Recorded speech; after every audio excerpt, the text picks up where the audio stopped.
Hello everyone, this is Donna and this is chapter 11 of Endgame.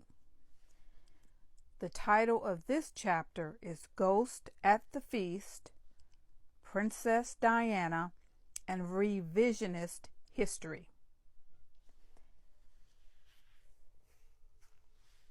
Prince Harry said in Spare, and Omed uses this in the first page, on the first page of chapter 11, people kept using the word.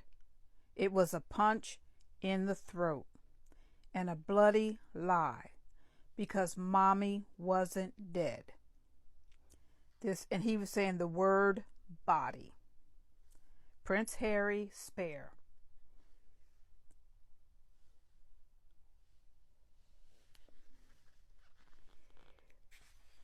Omed talks about the system had a blueprint for Diana as a vessel for hereditary power.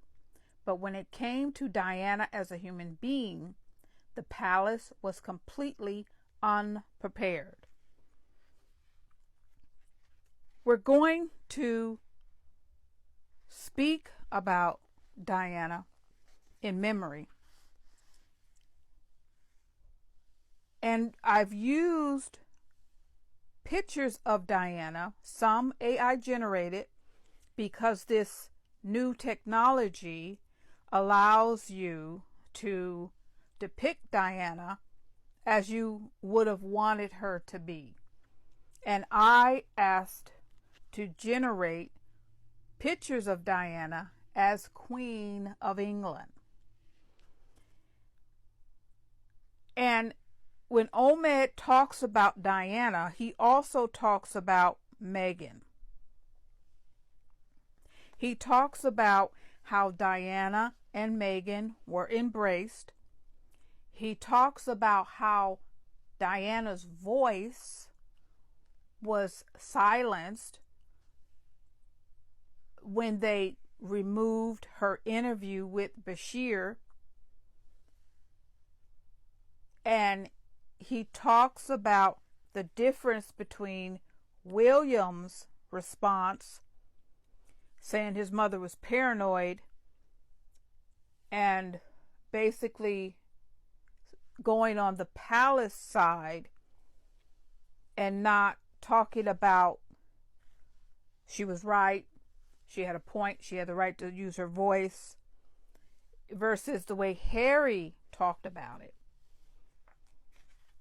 And Harry talked about remembering his mother, but also acknowledging that, yes, Bashir did do something he should not have done. We didn't know that at the time. The BBC knew it and didn't say anything. The palace he talks about in this book, how the palace used the Bashir quest for the interview to silence Diana's voice, and ignoring the misery, as he puts it, that the palace caused Diana.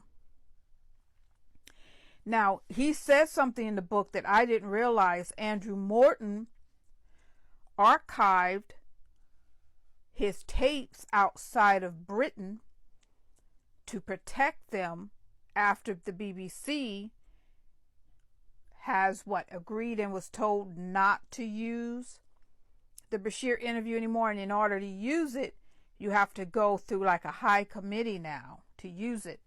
He talks about how Prince Harry and Meghan used part of her interview in the Netflix documentary, and how William was very upset about this. Now, Andrew Morton makes the statement, he says she only did 2 interviews and now there's only 1 left. So it's important to protect her voice. Diana told the truth. And I remembered when she came out with that interview, it was shocking because we didn't know just how terrible life was for her.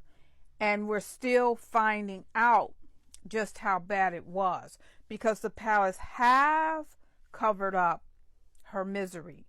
They have also, Omed talks about in this book how the people like the Fly, Simon Case, helped the palace attack Meghan when the Oprah interview was about to come out. Remember that? And we all said, oh, they're trying to attack Meghan before the interview comes out. And how they were saying that Meghan was a bully because they had learned from Diana to preempt any voice of the women. And he talked about briefly how Fergie, the Duchess of York, Sarah Ferguson, how she was attacked, even though at the time when the toe-sucking photo came out, she was separated from Andrew, and how they attacked her for that versus how they do not attack, I should say, Andrew, considering all the allegations against him. Now, I'll tell you something I learned in this book. I didn't realize that Fergie was separated from Andrew at the time she was with her friend and he was sucking her toes. I can't even recall a single report, written or spoken, that said that Sarah Ferguson was separated from Andrew and they were possibly in the midst of a divorce. That would have put a whole nother shade on what happened, because she was vilified for basically being seen as stepping out on him. But it puts a whole nother color on the situation if you knew that she was separated from Andrew. And if we had known the truth about Andrew, the level of it, okay, if they hadn't been playing like, he's one of the boys, Andrew. And I said before, he's always been known as Randy Andy. I wanted to celebrate Diana, and I want to celebrate Meghan and even Sarah Ferguson. Omed talks about how the women in the royal family are sacrificed.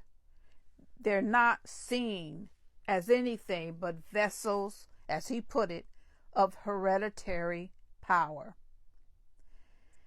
Everyone, it's important that we remember that Princess Diana, a lovely young girl who was lied to by her husband, helped by his mistress, who no one knew that Camilla was Prince Charles's mistress. No one. I guarantee you, it was a shock.